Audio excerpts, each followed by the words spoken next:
Welcome to the Rethink Leadership podcast, available on all platforms including YouTube if you prefer to watch. My name is Jeremy Blaine, CEO of Performance Works International, Executive Director of the Transformational Leadership Acceleration Institute, and Managing Partner of Diversity Talent.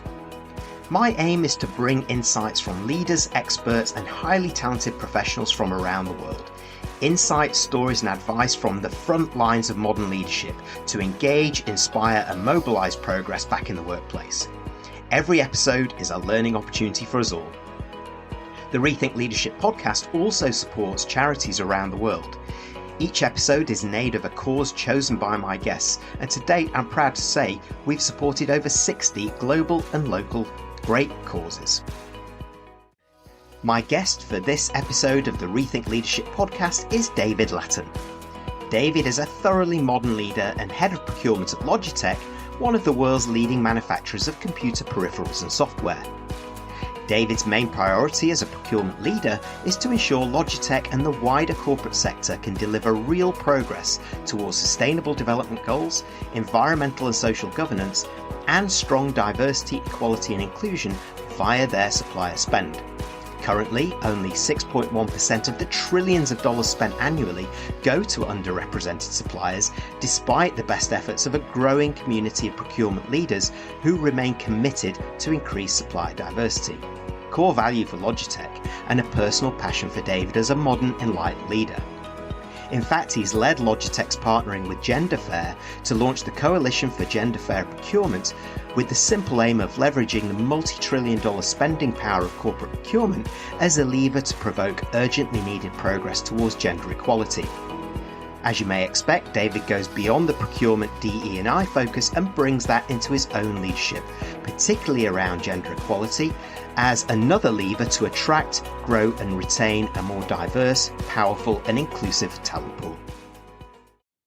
David, thanks very much for joining me. Please tell us about yourself, your passion, and maybe something about yourself that not many people know. Hi, Jeremy. Thanks for having me. Pleasure to be here today. So briefly about me now, I'm head of procurement at Logitech, based out of Ireland. Logitech, many of your listeners will be familiar. We're a consumer electronics company founded out of Switzerland in 1981.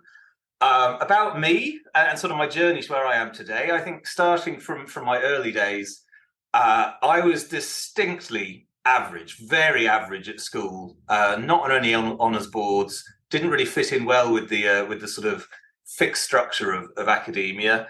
And I think, but once I was through that varied career after that, started in finance, brief stint in consulting, and then more recently procurement, as I say. And I think my learning about myself really with that was that I wanted to go from a kind of reporting control function, reporting what a business has done versus being in a role that you could impact what a business might do or could do. And I think that's been really exciting. And I think that's really where I've learned what my passion is. I think it's not quite what not many people know about me, but one of my journeys, I think, is I had no idea what I wanted to do when I was younger. And I want to sort of impart this on the next generation that, not everyone does know what to do. I certainly didn't know until I fell into procurement, and I really did fall into procurement. But then when I've learned when I did that was that the common themes in roles that I enjoy, that there's either been a really acute need to transform a function. In my consulting days, it was, I was going into failing functions or departments that were frankly kind of on fire. Some people would actually run away from that. I found myself saying, yeah, that sounds cool. I want to go in there and see what I can do. So I think that's certainly when I started to learn what my passion was. And then the other sort of side of it would be roles that really offer opportunities to do new ways of doing things, maximizing impact in whatever that role is. So when you roll all that up, I think my real sort of professional passion is to be in roles where there's big opportunities to make a difference. And maybe born out of my really average schooling, I think when it's driven me in some of my adult motivations, I think, and the idea of looking back on my career, believing that I'll be leaving the world in a better shape than when I arrived, I think that's a driver for me on a personal level. I've been very lucky that I'm privileged. Like I was born in a safe country, really great parents, white male, so all the dominant kind of sides of any inequalities. I've been very lucky in that way. I think that, and maybe my sort of very average kind of schooling, has kind of driven me to want to feel like I have made a difference, really. So that's, in a nutshell, that's about me, Jeremy. Right, and that to me, the summary of that is kind of grounded but focus of what you're doing, leaving the world in a better shape. I love that, being a force for good, the greater good, as much as the companies that you're in. And as you were talking, I wrote down here, pioneering to make a difference, taking on new ways of doing things, transformation elements. It's where we play, but it's quite interesting that many traditional organizations and leaders still haven't quite got there in terms of where you are and what you're explaining there. And those organizations and leaders who are like you, who are forces for a better future, you want to leave a legacy in that respect as much as anything else. They understand the need to move fast on both environmental and social sustainable development goals. So Yeah. SDGs, you name it. But many still aren't familiar with that. So perhaps as somebody who's passionate about this area, you could explain what are SDGs and why are they so important for corporate enterprise and the public sector and higher education to take note of now? Yeah. No, great question, Jeremy. And there's a lot out there on those topics, isn't there? And I think there's so much out there, and different acronyms are thrown out there: ESGs, SDGs. One year it's one thing, another year it's another thing. And I think I get that and understand it, but it's really important to kind of cut through that and sort of ask yourself, or ask ourselves, what exactly are we trying to do here?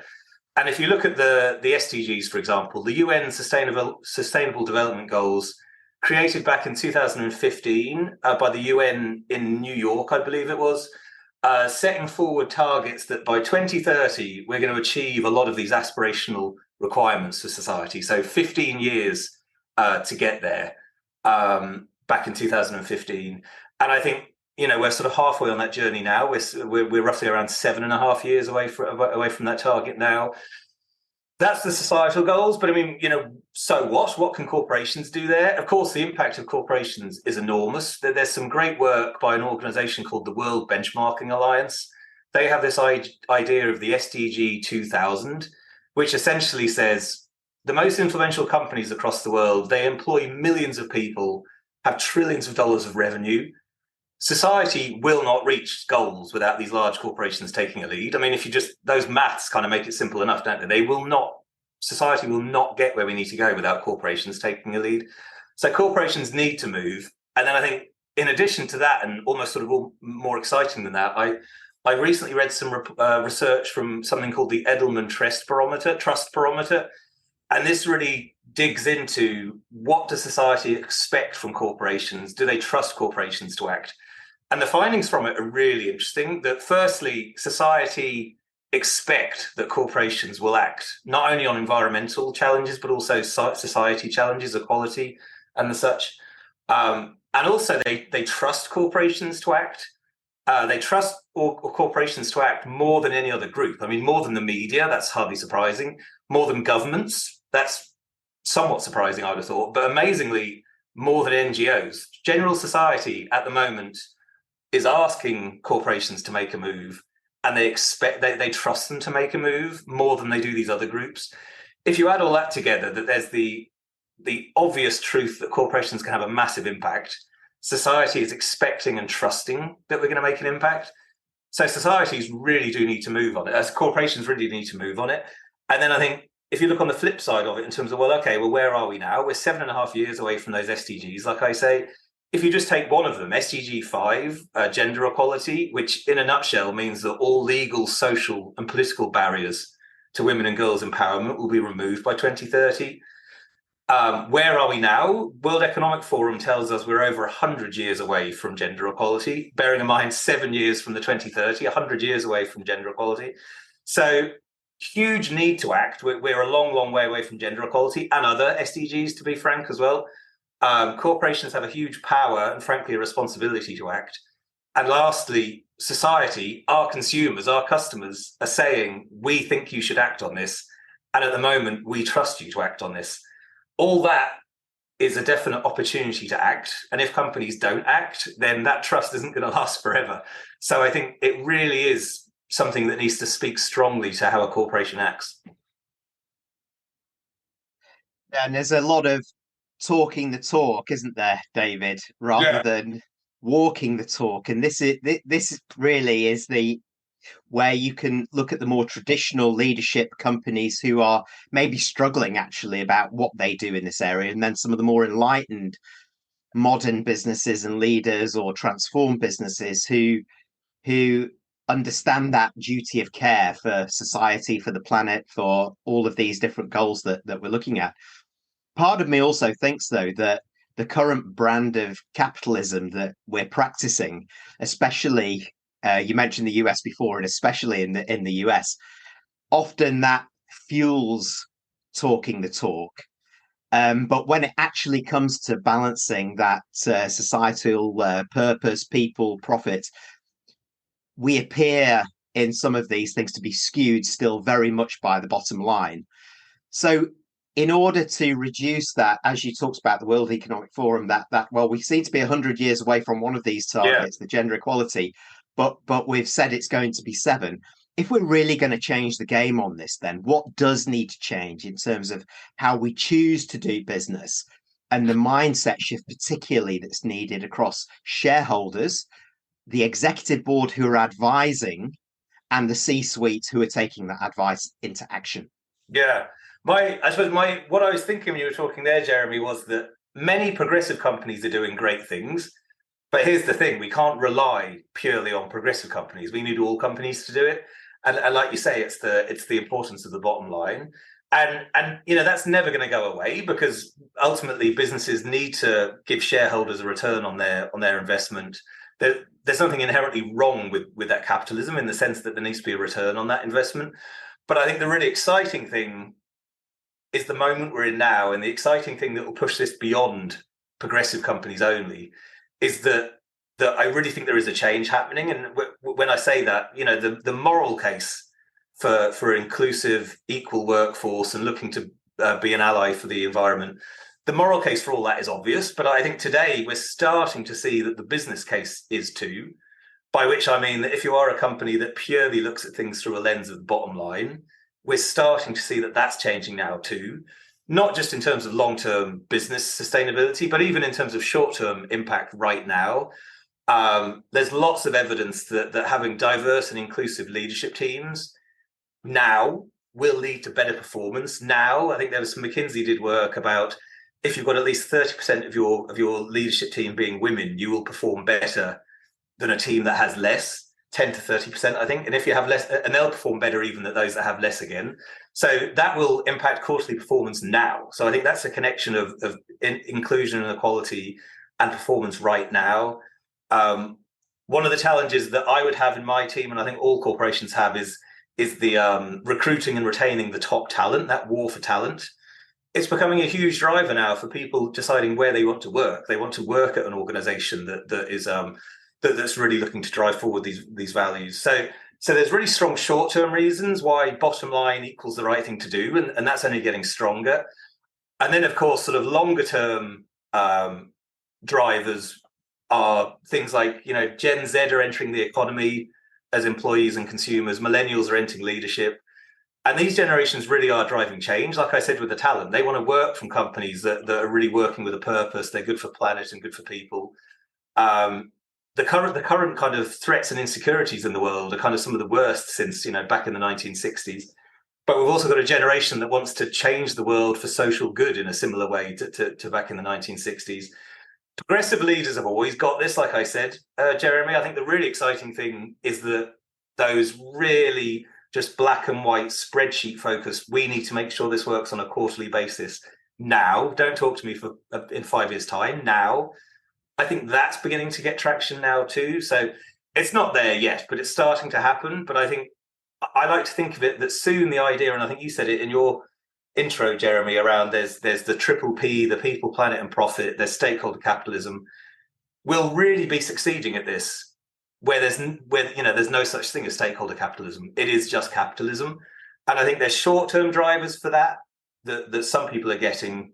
And then there's those longer term shifts that if companies don't grasp that idea, then it will become a sustainable business challenge in the next kind of 5, 10, 15 years. So I hope and feel that we are moving towards that at the moment.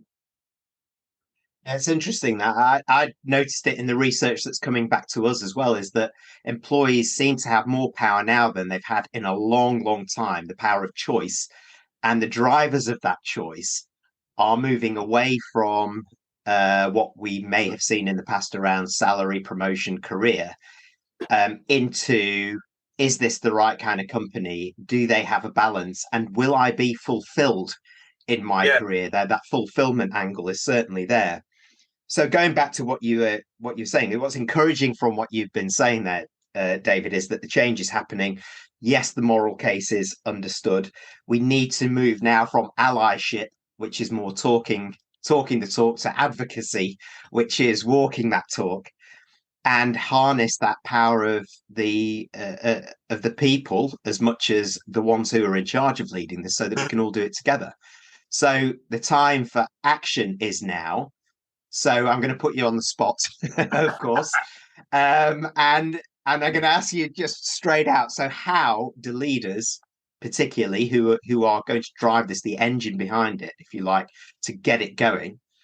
How do leaders get to positive action with the employees, customers, and all of the other stakeholders on board? yeah. When I've thought of how to get to action in my role and my role as part of wider Logitech, I think, there are certain areas that I can have a really big impact. There are certain topics that Logitech can have a really big impact. And it's back to the idea that no one can do everything, but we can all do something. There are 7 billion people on this world. If we all do something, just imagine the impact that comes from that. So I think the first sort of framing I had for it is really find your something as an industry, as a corporation, or even as an individual within these structures. What is your something? What resonates in your industry? What resonates in your role, be that sort of HR, finance, procurement, manufacturing, whatever it might be? Where can you have most impact? I think if you really think about that, if that idea that everyone can do something, I think sort of unwritten in that sentence is make sure you choose your something wisely, because you want to make sure that you're really having the biggest impact possible. At Logitech, when you think about what we do, we're a consumer electronics company. Like I said, in terms of environmental impact, it's immediately things like plastics, circularity, like a lot of what we make, carbon impact in environmental topics. And then that's pretty obvious. On the social area, it takes a bit more thinking about, perhaps. And again, if you think of who we are, we're a consumer electronics company. The real DNA of our company, we're a design company, we're an engineering company, we're in tech. So you're immediately thinking kind of engineers within tech. There's obvious gender topics come there. So I think there's a lot of resonance if Logitech as a tech company speak out about gender in tech and equality in tech. There's a lot of impact there we can have, just in terms of our brand and history, as much as what we can actually do. Gaming is one of our biggest verticals, and again, gaming has had a long history of gender issues, and the wider topic of digital inclusion comes in there too. So they're sort of topics that are really strong at Logitech. So I think once you've worked out your something, anyone listening to this can say, well, what is our company's something? Hopefully they have a pretty strong idea on that. Some people's answers will be different, but you should get that. And then from there, I think, okay, so that's kind of, that's the sandpit we're going to play in, perhaps. What can we do there? And you mentioned it, I think, about talking and rather than action. Absolutely, look at something that you can be authentic, action-focused over hollow words, and really try to make a difference. At Logitech, again, how we've kind of tried to be very action-focused in that regard is we're the first electronics company to put a carbon label on our products. And when I say carbon label, it literally tells you the carbon impact of that product right from Genesis right through to the end of use. That's what we've done there. We want others to do it with us. When you look at equality topics, we do a lot internally. And then there's an interesting angle here with my role. Procurement is essentially, I'm talking to external people all the time. There are external relationships. We are clients of them. We have a leverage with them. My procurement angle on the equality piece is, if Jeremy's a partner of mine at a big supplier, I can try and leverage my influence to make sure that company is doing the right thing. So we're doing a lot of work around gender fair procurement, which essentially means we go to our largest suppliers, some of which have millions of employees and trillions of dollars of revenue, like I said.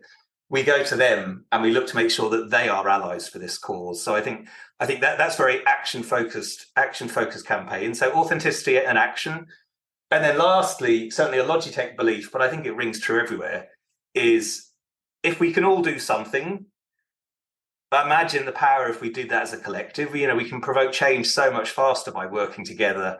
Many progressive companies doing great things, I think I said earlier, but if we're all doing different things, we'll lose that kind of scale of impact of working together. So find out what your something is, work out a really authentic and actionable way to do something, and then find your allies to make a difference and make a difference quicker. And again, going back to this coalition work that I've been driving, we've started assessing our suppliers, as I say, but our ultimate goal is that it becomes entirely standard that large companies will ask each other, are you gender fair? Are you living up to the UN Women Empowerment Principles?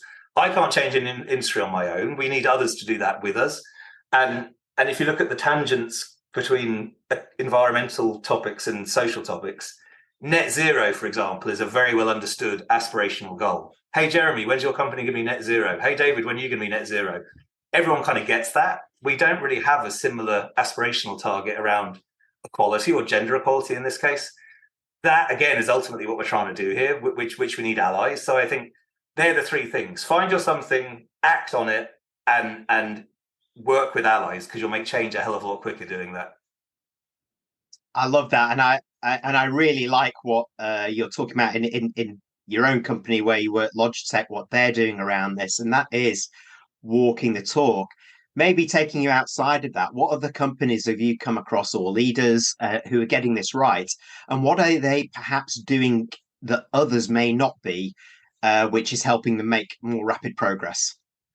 I think you probably said it there in your intro, I think, Jeremy, that it has to come from leadership. As with all of these sort of initiatives, it has to come from leadership, and it has to almost come from the values and behaviors of that company, which again, comes directly from C-level leadership. And when we say that, it can't just be a few it can't be a PR campaign. It can't be a few tweets. It has to be, what can we do about some of these topics? And we need to go out there and do it. And frankly, there's a really close link now to sort of the bottom line success, like we were talking about earlier on. So I think it really has to come from leadership, very strategic mindset towards that impact in terms of everyone in the business can do something around this. Like, again, with the tech piece, I guess, that could be many things. It could be what you do with your products and making sure they're inclusive, your own workforce and, sort of talent, hiring for talent. And then in roles like mine externally with procurement, I think really think about the entire organization as a muscle, about how can we really impact these goals. You won't get it right straight away. I mean, the idea of sort of, having hypotheses and testing these hypotheses, track that impact, really see what does work and doesn't work. And you're going to learn things along the way, because, not everything will work. I think the coalition work that I was talking about is based on the simple logic of, I'm a client, we spend millions with a supplier. I can use that leverage to make sure they move on gender equality. That is true. It would be even more true if 15 other clients were asking the same question. That's a hypothesis, and we're kind of learning that right now. So I think really the time for action is now. That doesn't mean run around like a headless chicken. I think it really means it needs to come from leadership. Work out strategically where your business and the entire muscle of your business can make a difference. That's when you really need to get to it. Test your hypotheses, track that impact, act authentically. That's how you make a difference. And if you're not doing that, and you are doing maybe some of that pinkwashing and greenwashing, that is a risky game nowadays, because a lot of people talk about this. A lot of people expect corporations to act. And I've talked about lots of positives. I do wonder, I think there is a growing cynicism that trust in corporations won't last forever. And the more corporations that are speaking in a hollow way, they will undermine the trust in good companies too. So I think, that has a really that has a really long-reaching negative impact. So I think you really have to act authentically on these things. Really good. Very, very clear, actually, focused on what they're doing that others may not be doing, to pick out some of these things to be to move to authentic action, I think, as you called it, which I really like. But I also imagine when perhaps even when there is greenwashing, and they're talking a good game, let's say, when leaders or boards or the whole organization suddenly become aware, actually, of the scope and scale of this, there's lots of moving parts within this to make progress. They may be a little bit immobilized, or they may not know which way to turn to start to make progress. So what would be your advice? Say, look, for those tuning into this, for example, that understand what you're saying, that buy into it, but are somewhat daunted from where to start, what would be two or three key must-dos and measures to help get them off to a flying start? Yeah. I think that's a really good question, because going back to that SDG idea, these are really big targets, aren't they? And they're global targets for the whole of society. That's sort of 7 billion people, I think it is today. That's pretty scary. And it's easy for David or Jeremy to be sat here thinking, wow, where do we start with that? That's a really scary idea. And frankly, it is. But I think the if you just cut it down into bite-sized pieces, it's a bit like that cliche of climbing a mountain, I guess, isn't it? That it comes with one single step. And it really is that you need to make that step. I've seen lots of posting out there on LinkedIn and other channels, and they're right that there's lots of posting out there about the world does not need another data set. The world does not need more research. Now, I'm not undermining research and data sets. They're really important, but we know enough to know what we need to do, that idea of a something. So I think it's to get over that sort of paralysis of, yeah, these are really scary targets. I get it. But just boil it down to what is your role? Who is your company? There is bound to be something you can do. And I think going back to my early career, it's something that I didn't realize then, that it's all too easy, isn't it? That you end up in this, oh, we do this because it's the way it's always been done, or my manager told me to do it this way. And that's entirely understandable. But I think what we really need is a mindset, and leaders want this, but sometimes they're not too close to some of the more junior roles. What you really want in those sort of people is asking questions. Be curious about, well, why are we doing this, or could we do it this way rather than that way? Can we? And that's in sort of process performance, company performance. But absolutely, it's true for these challenges too. I think that the power of the individual, the sort of micro power that all of us have. Forget about the big scary targets. If we all do our bit, I suppose, to use a kind of a phrase from many years ago, if we can all do our bit, then the big targets should look after themselves. And the power of the individual is amazing. Like, I think with our talent, for example, we're really trying to find women in tech.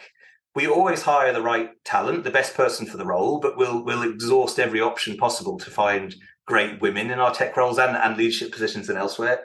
And there was one example that they just weren't coming into the pipeline, that our recruiters just weren't bringing them in. And Bracken Durrell, our CEO, now he has a title, of course, but I could have done this too, I suppose. He went to our recruiters and said, lots of women are taking these degree courses now. We know there are women in the pipeline. If you do not get women in our pipeline, we're going to fire you. We're going to go to another recruiter. Now, you don't need to be a genius to guess what happened the next time a position came up. All of a sudden, there were lots of women in our pipeline.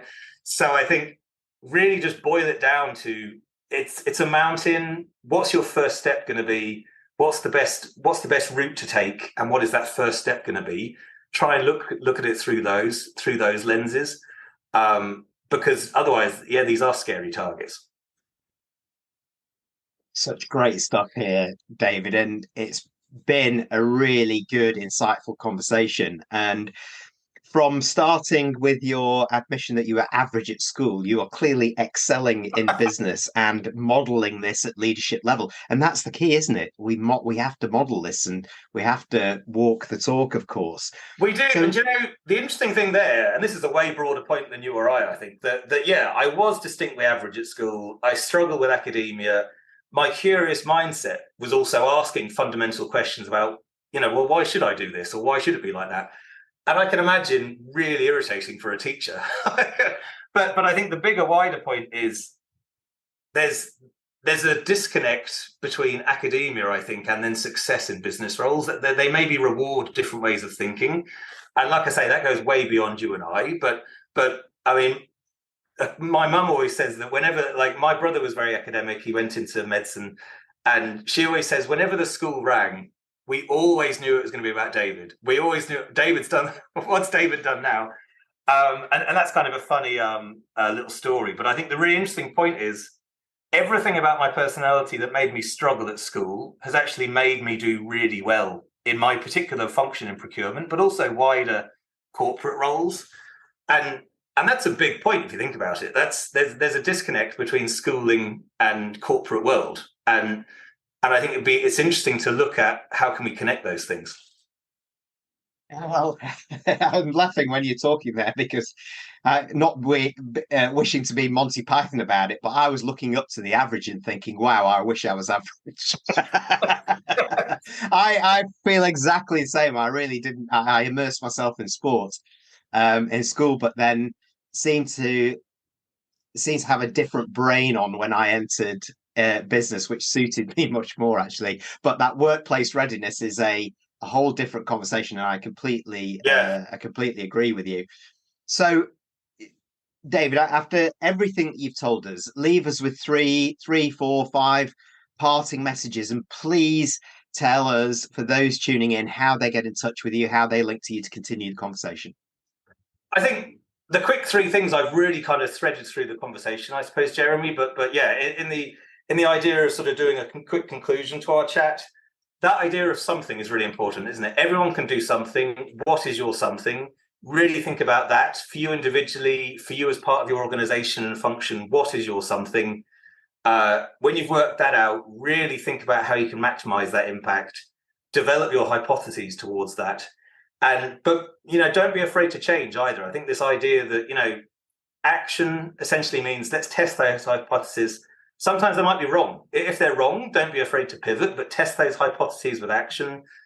Do it with allies as much as you can to maximize that speed to impact. And always remain action and outcome focused. I think with a lot of these, certainly in sort of the world of inclusion and equity, there's lots of efforts around sort of inputs into a system, but we need there to be an outcome. Society is not achieving SDGs today, so we need there to be a positive outcome. So really remain outcome focused. There's some of the thought processes that I had, and then in terms of your listenership, if all of that resonates with you, and particularly if working around developing gender fairness resonates with you, then please do get in touch with us. Gender Fair Procurement is the website of the coalition, genderfairprocurement.com. We'd love to hear from you. Even if it doesn't, I'd love to connect with you on a personal level, because I think these are really important topics. You can always find me on LinkedIn. But I really just encourage everyone to be thinking about that, because society needs it, the environment needs it. But frankly, I think, a rewarding work life is important to everyone. And if you can do the maths to connect whatever it is you do to doing your little piece of work towards these targets, then that must be an enriching way to spend your working life as well. So I encourage everyone to be looking at it like that. And yeah, pleasure to be talking with you all today. David Latten, thank you very much for joining me. Goodbye. Thanks, Jeremy. Thanks for tuning in to the Rethink Leadership podcast with me, Jeremy Blaine. Please like, comment and support us on your favourite platform, and subscribe to our YouTube channel where you can watch as well as listen to each episode.